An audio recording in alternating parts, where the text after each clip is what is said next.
बिस्मिल्लाहिर्रहमानिर्रहीम। अस्सलाम वालेकुम नाज़रीन, आप यूट्यूब चैनल देख रहे हैं। मैं इमरान खान हूँ। सबसे पहले आसिम मुनीर साहब ने दौरा अमेरिका अपना मुकम्मल किया, उसके बाद वो बेल्जियम गए और बेल्जियम से भी एक खबर आ रही है, वो बाद में बताता हूँ। लेकिन आसिम मुनीर साहब ने वहाँ पे पाकिस्तानी कम्युनिटी से खिताब भी किया है। वो बतौर आर्मी चीफ जा रहे हैं, फील्ड मार्शल जा रहे हैं, लेकिन पाकिस्तानी कम्युनिटी से भी वो खिताब कर रहे हैं, ताजरों से भी वो मिलते हैं और सियासी और इंतज़ामी मामलात में वो इंटरफेयर करते हैं।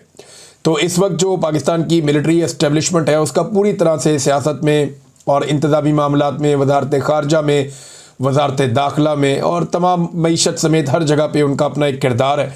और ये बड़ी अच्छी बात है पाकिस्तान की मौजूदा जो रजीम है उसमें शामिल सियासी जमातों के लिए कि कल को वो बड़े आराम से सारा मलबा पाकिस्तान की मिलिट्री एस्टेब्लिशमेंट पे डाल देंगे कि जितना भी फेलियर था वो सारा इसलिए था कि हम मजबूर थे, हम कुछ कर नहीं सकते थे और फ़ौज के कंट्रोल में था सारा कुछ, तो उन्होंने ये तबाही फेरी है। हम लोग तो पहले भी डिलीवर करते रहे, आइंदा भी कर सकते हैं। तो ऐसी बातें फ्यूचर में वो कर सकेंगे और उनके लोग ये कहेंगे, और ये मैं अच्छी तरह जानता हूँ, माजी में भी ऐसे करते रहे, आइंदा भी ये करेंगे। पाकिस्तानी कम्युनिटी से उन्होंने खिताब किया, वहाँ भी वो सोशल मीडिया को नहीं भूले।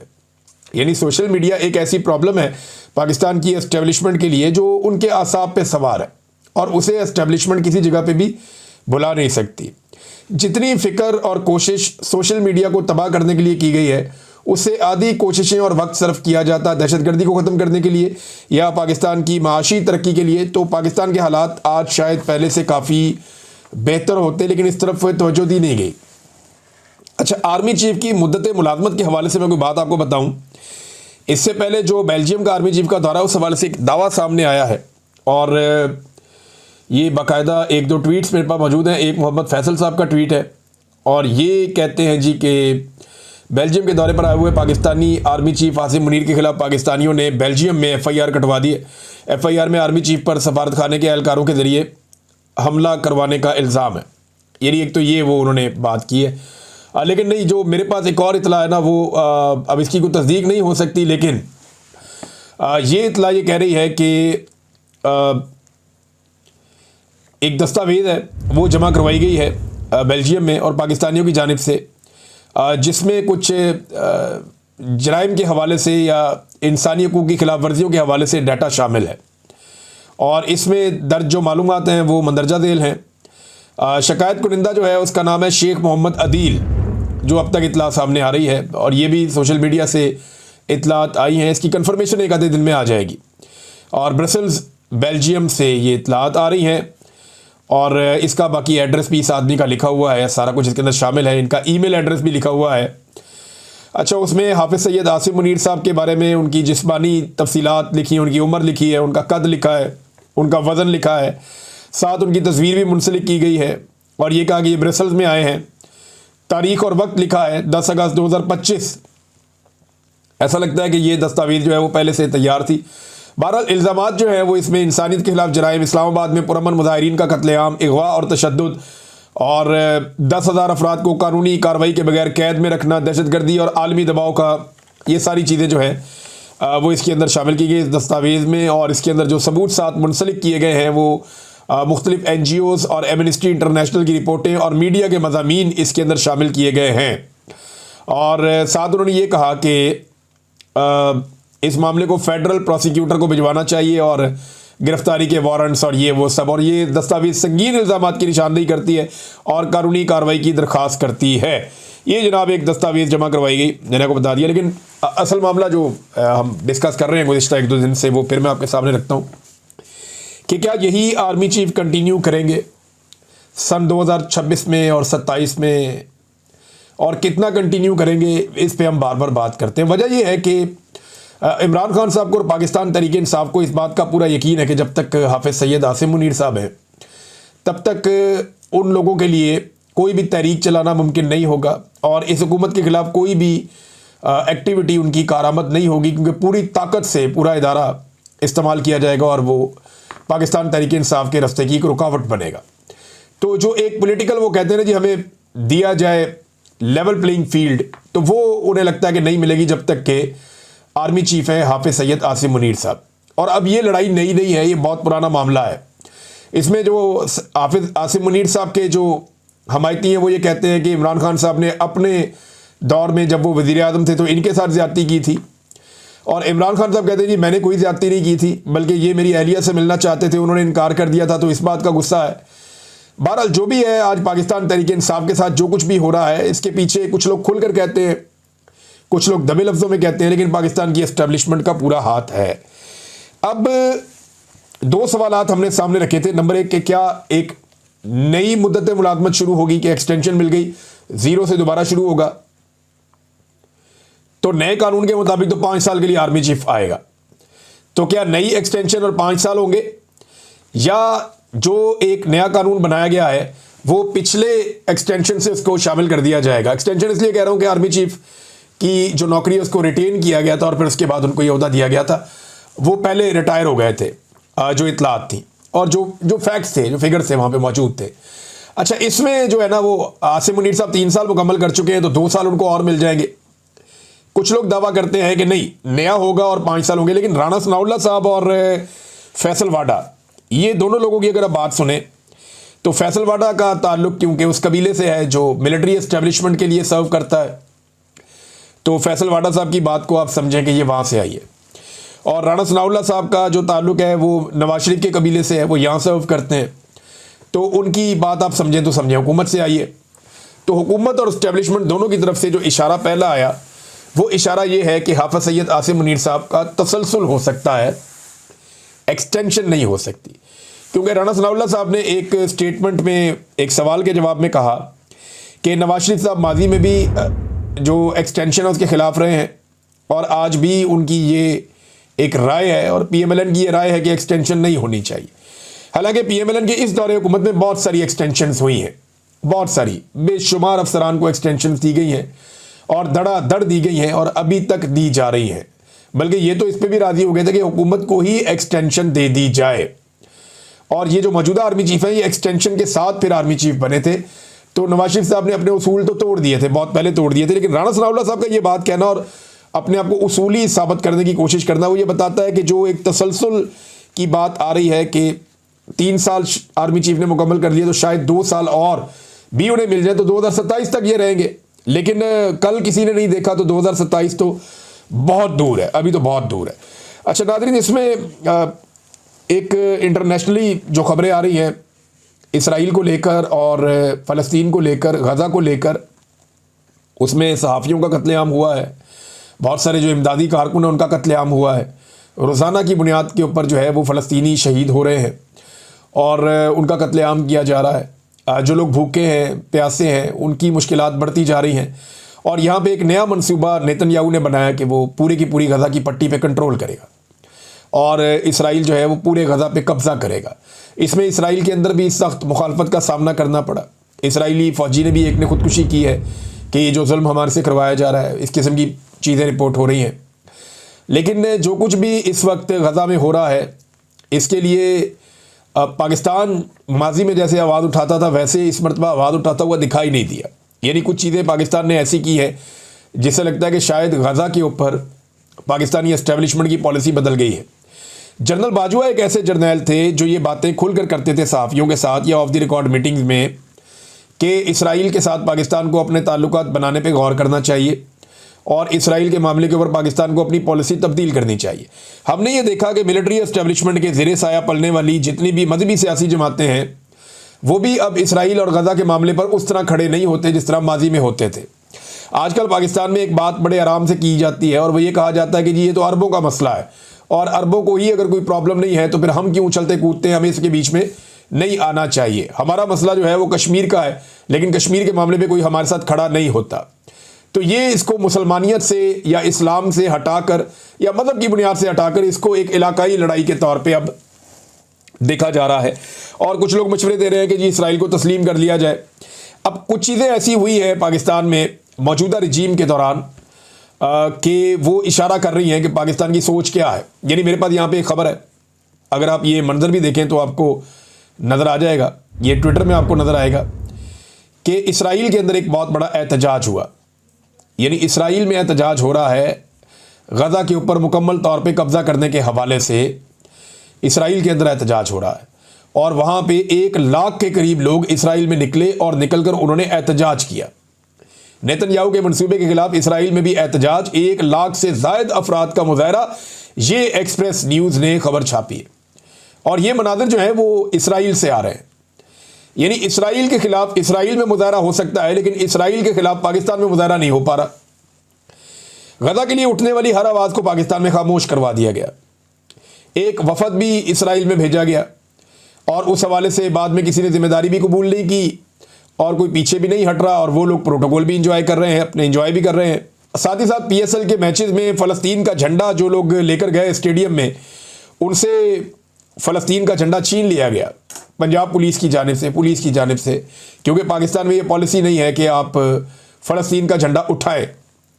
हालांकि दुनिया भर के खेल के मैदानों में, चाहे फुटबॉल हो चाहे दीगर गेम्स हों, लोग फ़लस्तीन का झंडा उठाते हैं। इवन खिलाड़ी भी ये करते हैं कि फ़लस्तीन का झंडा हाथ में पकड़ लेते हैं उस जुल्म और बर्बरियत के खिलाफ जो वहाँ पे हो रहा है, क्योंकि खेल और खिलाड़ी जो हैं ये अमन के सफ़ीर होते हैं।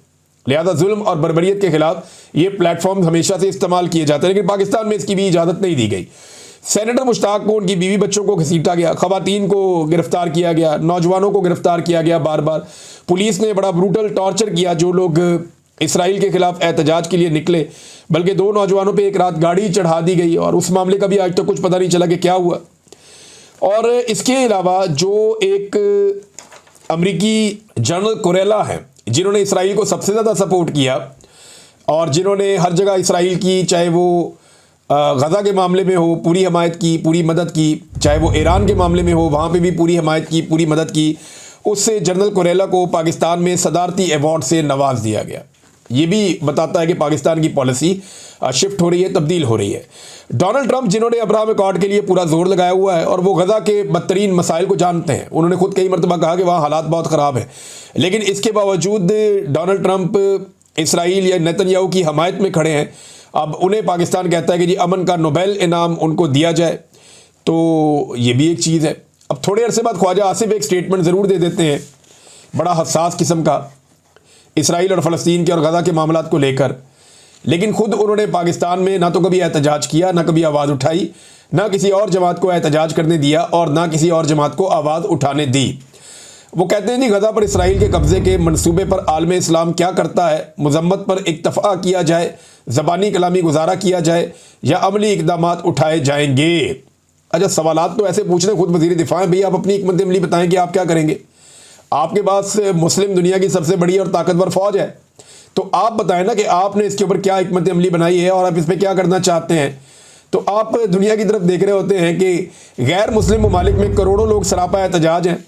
अब मुस्लिम ममालिक में एहतजाज करने नहीं देते, आधे से ज़्यादा मुस्लिम ममालिक में डिक्टेटरशिप है, वहाँ निकल ही नहीं सकता कोई आदमी एहतजाज करने के लिए, और पाकिस्तान में भी एक गैर एलानिया डिक्टेटरशिप है, यहाँ पर भी नहीं निकलने दिया जाता। जबकि मगरिब में मजबूत आवाज़ें उठ रही हैं। 1.5 अरब मुसलमान यौम हिसाब पे रसूल सल्लल्लाहु अलैहि वसल्लम रहमतुल्लिल आलमीन को क्या जवाब देंगे। तो ख्वाजा आसिफ साहब, ये जवाब तो आपने भी देना है, इक़्तिदार तो अल्लाह ताला ने आपको दिया है, फ़ौज की कमांड आपके हाथ में है, तो ये जवाब आपने देना है क़यामत वाले दिन, और गिरबान आपका पकड़ा जाएगा क़यामत वाले दिन। ये जो मजलूम मुसलमान हैं जिनको आप एहतजाज करने पे भी मारते हैं, इनका गिरबान नहीं पकड़ा जाएगा। तो पाकिस्तान ने किस तरह हमायत की है ये अब आपके सामने। नाज़रीन, एक तरफ पाकिस्तान के अंदर भी दहशतगर्दी कंट्रोल नहीं हो रही। मोहसिन नकवी ने कहा था कि SHO की मार है दहशतगर्द, तो दहशतगर्दों के डर से हुकूमत पाकिस्तान ने, ये वो दहशतगर्द हैं जो एक SHO की मार थे, उन दहशतगर्दों के डर से हुकूमत पाकिस्तान ने 14 अगस्त तक के लिए बलूचिस्तान में ट्रेनों की आमदोरफ्त पर पाबंदी लगा दी है। यानी ट्रेनें ही बंद कर दी कि दहशतगर्द, आप ट्रेन को प्रोटेक्ट नहीं कर सकते। यानी एक ट्रैक के ऊपर एक ट्रेन जाती है, हुकूमत पाकिस्तान ने हाथ खड़े किए कि ये जो ट्रेन ट्रैक के ऊपर जा रही है हम इसको प्रोटेक्ट नहीं कर सकते, इसकी हिफाजत की जिम्मेदारी हुकूमत नहीं ले रही। और इतनी सिक्योरिटी फोर्सेज हैं पाकिस्तान में, आप अंदाज़ा करें कि हमारे पास जो स्ट्रेंथ है वो 12 लाख से ज़्यादा पुलिस और दूसरी फोर्सेज और फौज वगैरह ये सब मिला के लगभग 10-12 लाख है। इतनी बड़ी स्ट्रेंथ पाकिस्तान के पास है फोर्सेज की, लेकिन इसके बावजूद पाकिस्तान जैसा एटमी पावर मुल्क चंद मुट्ठी भर दहशतगर्दों से ऐसा खौफजदा है कि ट्रेनों की आमदोरफ्त ही पाकिस्तान ने बंद कर दी, और दावे इनके इतने बड़े बड़े हैं कि जनाब हम ये कर देंगे वो कर देंगे। तो मोहसिन नकवी साहब को सोचना चाहिए, बल्कि एक और मसले में फंस गए हैं मोहसिन नकवी साहब, और ये इस्लामाबाद में एक मस्जिद से रिलेटेड इशू है। वहाँ पे मसाजिद कुछ बहुत सारी बनी हुई है जो ग्रीन बेल्ट पे या रस्तों पे बनी हुई है या कब्ज़े की ज़मीनों के ऊपर बनी हुई है, और हुकूमत के बकौल ये है कि ये ज़मीनें जो है ये सरकार की हैं और इनके ऊपर कब्ज़ा करके मसाजिद बनाई गई हैं। एक तो कब्ज़े की ज़मीन के ऊपर मस्जिद कैसे बन सकती है, बननी ही नहीं चाहिए। और जब उसकी बुनियादें रखी जा रही थी तो उस वक्त मना करना चाहिए था कि ये मसाजिद यहाँ पे कब्ज़े की ज़मीनों के ऊपर ना बनाई जाएँ, ये सरकार की ज़मीन है या किसी और मकसद के लिए रखी गई है। तो ये तो कभी भी मेरे ख्याल में मुनासिब नहीं है कि किसी ज़मीन के ऊपर या किसी की भी ज़मीन के ऊपर या सरकार की ज़मीन के ऊपर बग़ैर परमिशन के आप मस्जिद तामीर करें, मेरे ख्याल में नामुनासिब होगा। लेकिन मुझे हैरत इस बात पे होती है कि रातों रात इन्होंने मस्जिद भी गिरा दी, वहाँ पे वो उसका जो मलिका सारी वो जगह है वो साफ़ कर दी और वहाँ पे कोई दरख्त वरख्त भी लगा दिए कुछ एरिया में। कुछ लोग कहते हैं मस्जिद वहीं पे और मदरसे वाला जो बिल्डिंग का एरिया था वो सारा गिरा दिया गया है। अब वहाँ पे मौलवी इकट्ठे हो गए, उन्होंने कुरान पाक के नुस्खे हाथ में पकड़े हुए थे और उन्होंने कहा जी कि ये जब शहीद किया गया है उस बिल्डिंग को तो वहाँ पे ये कुरान पाक के नुस्खे भी शहीद हुए हैं, और इस पर वो बहुत गुस्से में थे। उन्होंने कहा जी मोहसिन नकवी इस्तीफ़ा दे, हम उसको नहीं छोड़ेंगे। ये ज़्यादा जो रोला पड़ा है ये जमीयत उलमा इस्लाम के, क्योंकि मौलवी उससे मुंसलिक थे तो उन्होंने ये बात की है, इस बात को ज़्यादा उठाया है। अब देखते हैं इसका हल क्या निकलता है। लेकिन उन्होंने रातों रात दोबारा बुनियाद रखी, उन्होंने कहा जी हम दोबारा यहाँ पे तामीर करेंगे, यहाँ पे हम मस्जिद बनाएंगे। अब मामला ये है कि अगर कब्ज़ा छुड़वाना ही है, देखिए जहाँ मैं ये कह रहा हूँ ना कि आप गैर कानूनी तौर पे जगह पे आप मस्जिद तामीर ना करें, ये मुनासिब नहीं है। मेरे ख्याल में हमारा मज़हब और हमारा अखलाकियात इसकी इजाज़त नहीं देता। लेकिन सेम टाइम में मैं ये भी कह रहा हूँ कि ये मौजूदा हुकूमत को भी होश के नाखून लेने चाहिए। ये मामला बातचीत से कर लेते, लेकिन चले इसको भी छोड़ें। ये जो नदी नालों के ऊपर, पानी के रस्तों के ऊपर पूरी पूरी सोसाइटियाँ बन गई हैं, ये आपको नज़र नहीं आती। जो बड़े बड़े लैंड माफियाज ने और बड़े बड़े सरमायादारों ने ज़मीनों पर कब्जे करके प्लॉटिंग करके बेच दिया है, वो कब्जे आपको नज़र नहीं आते। जो DHA जैसी एक सोसाइटी जिसके ऊपर पाकिस्तान की मिलिट्री एस्टेब्लिशमेंट का हाथ है, वो ज़मीनें जैसे लोगों से लेती है, वो आपको नज़र नहीं आता। यानी इंतज़ामिया को सिर्फ मस्जिद नज़र आई है कब्जे के नाम के ऊपर और बेशुमार चीज़ें वो नज़र नहीं आई। मैं क्लियरली कह रहा हूँ कि जो काम यहाँ हुआ वो भी ठीक नहीं था, लेकिन ये हुकूमत को होश के नाखून लेने चाहिए कि पानी के रस्तों के ऊपर, नदी नालों के ऊपर पूरे पूरे प्लाजे और इमारतें तामीर कर दी गई हैं, उसके ऊपर ये नहीं जागे, उसके ऊपर इनको होश नहीं आया। और वहाँ पे जो इलीगल कंस्ट्रक्शन हुई और जो बंद बांधे गए, उनकी वजह से पूरे के पूरे शहर डूब रहे हैं। जब भी बारिशें होती हैं हर तरफ जो है वो शहर डूबना शुरू हो जाते हैं, और हर साल अब ये होता है। तो वहाँ पे जाके मसमार करें, उन बंदों को तोड़ें, उन सोसाइटियों से वो जगह खाली करवाएं और वहाँ पे जो नदी और नालों के सदियों पुराने रास्ते हैं उनको बहाल करें, ताकि शहरों के अंदर जो है वो सैलाब जैसी सूरत हाल पैदा ना हो। अब इसके ऊपर तवज्जो देनी चाहिए, लेकिन कौन दे इसके ऊपर तवज्जो। नाज़रीन, ये एक और मैंने आपको कहा था, याद होगा आपको 2024 में जब इलेक्शन हुए थे फरवरी में, उसके फ़ौरन बाद मुझे गिरफ्तार कर लिया गया था और मुझे गिरफ्तार करके इन्होंने जेल भेज दिया।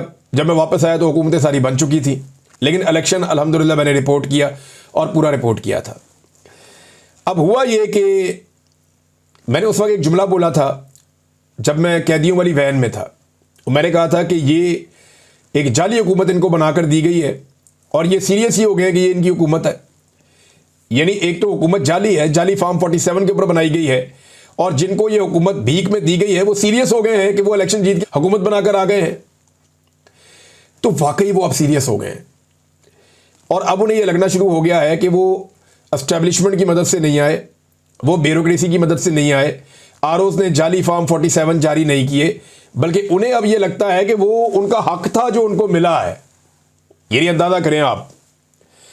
अब वो ब्यूरोक्रेसी जिन्होंने अपना मुंह काला किया जाली फार्म 47 जारी कर करके, वो भी गिरफ्त में आ रहे हैं और उन्होंने उनके खिलाफ भी कार्रवाई शुरू कर दी। कल को ये एस्टेब्लिशमेंट के खिलाफ भी करेंगे, इनको ये आदत है और एक दिन इनका रवैया यही होगा। और अगली बार इलेक्शन में मुझे ऐसा लगता है कि शायद ब्यूरोक्रेसी को इस्तेमाल ना किया जाए। हो सकता है कि अगली मरतबा इलेक्शन में ब्यूरोक्रेसी की बजाय अदलिया को इस्तेमाल कर लिया जाए। जिस तरह से अदलिया को कंट्रोल कर लिया गया है, तो बड़े पैमाने पर अदलिया को भी इस्तेमाल किया जा सकता है। एस्टेब्लिशमेंट भी कर सकती है, मौजूदा हुकूमत भी कर सकती है। और उसका रीज़न पता क्या है कि जब भी पाकिस्तान में फ्री एंड फेयर इलेक्शन होगा ना, तो एस्टेब्लिशमेंट को बदतरीन शिकस्त हो जाएगी। एस्टेब्लिशमेंट के बाद दो रास्ते बचे, या तो वो इस गंदे खेल को बंद कर दे और इसमें से बाहर निकल जाए और वो कहे जी हमारा कोई किरदार नहीं है, हम बाहर चले जाते हैं। तो फ्री एंड फेयर इलेक्शन हो जाए तो वो उनको शिकस्त से ऐसे बच सकते हैं। अदरवाइज वो जब भी कभी इंटरफेयर करने के लिए आएंगे तो अवाम उनके खिलाफ जाएगी, वो जिसको भी सपोर्ट करेंगे अवाम उसके खिलाफ खड़ी हो जाएगी। नाज़रीन, कल के दिन में इमरान खान साहब की ज़मानतें लगी हुई हैं सुप्रीम कोर्ट ऑफ पाकिस्तान में, मुख्तलिफ केसेस की अपीलें वहाँ पे सुप्रीम कोर्ट में गई थी। देखते हैं वहाँ पे क्या होता है। आज एक किताब है the war that change everything. ये किताब आज जो है एक ऐसी जंग जिसने सब कुछ तब्दील कर दिया। ये इंडिया पाकिस्तान की जो अभी लड़ाई हुई थी, 3 महीने के अंदर किताब भी आ गई है। इसकी लॉन्चिंग होने जा रही है, इसके ऊपर मैं आपसे बाद में बात करूँगा, कुछ चीज़ें आपको इसके बारे में बताऊंगा। लेकिन मौजूदा हुकूमत ने पाकिस्तान तहरीक इंसाफ से एक दरख्वास्त की है, एक अपील की है कि यौम आज़ादी पर एहतजाजी मुहिम ना चलाएं। यानी वो ये कहते हैं कि आगे पीछे आप करें, लेकिन आप यौम आज़ादी पे आप एहतजाजी मुहिम ना चलाएं। अब पाकिस्तान तहरीक इंसाफ जो है वो इसको एक अपॉर्चुनिटी के तौर पे इसलिए लेती है कि नॉर्मल दिनों में तहरीक इंसाफ को दीवार के साथ लगा दिया जाता है, बल्कि उनको दीवार में ही दबा देते हैं और चादर और चार दीवारी का तकद्दुस पामाल करते हैं। तो 14 अगस्त पे पीटीए को लगता है कि शायद ऐसा कुछ ये हुकूमत कर नहीं पाएगी, तो हम अपना एक एहतजाज भी कर पाएंगे, अपनी आवाज़ भी बुलंद कर पाएंगे। तो हुकूमत अब ये कह रही है कि जनाब हमारी ये रिक्वेस्ट है कि आप एहतजाजी मुहिम ना चलाएं। तो वैसे आम दिनों में अगर आप एहतजाज का आईनी हक फराहम करें पॉलिटिकल पार्टीज़ को तो चीज़ें नॉर्मलाइज हो सकती हैं, लेकिन मौजूदा हुकूमत को खौफ है कि अवामी मकबूलियत इनके साथ नहीं है, अपोजिशन के साथ है, तो वो इसलिए अपोजिशन को एहतजाज करने भी नहीं देते। अब तक के लिए इतना ही, अपना ख्याल रखिएगा, अपने इस चैनल का भी। अल्लाह हाफ़िज़।